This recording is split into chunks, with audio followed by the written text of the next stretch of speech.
বাবা বাবা এই দেখো বাবা আস্তে আস্তে আস্তে আস্তে আস্তে এসো উফ, সাবধান কি হলো?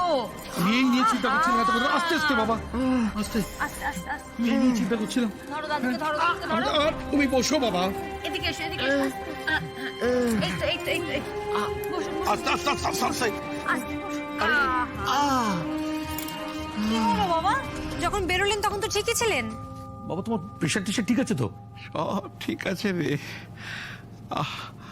শুধু রাস্তাটা ঠিক ছিল না। জীবনের রাস্তা সে তো কোনোদিনই ঠিক থাকে না, অনেক বাধা বিপত্তি পেরিয়ে তবে এগিয়ে যেতে হয়। সে কথা তো তুমিই শিখিয়েছো বাবা আমাদের। তো হঠাৎ আজ কি হলো?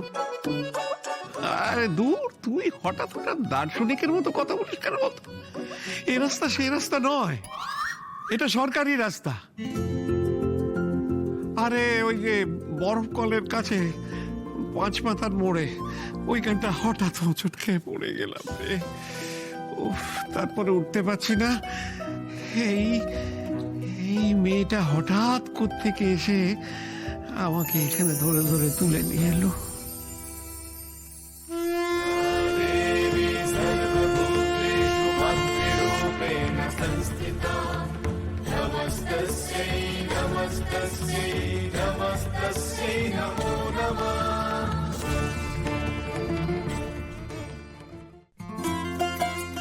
তুমি? তুমি ওকে চেনো? হ্যাঁ চিনি, ওর সাথে আগে আলাপ হয়েছিল।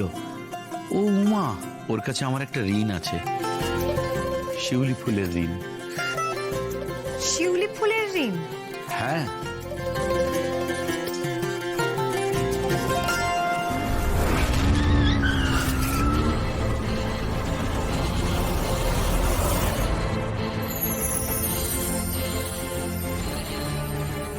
ফুলগুলো ফেলে দিলে তো, এখন আমি মায়ের পুজো দেবো কি করে?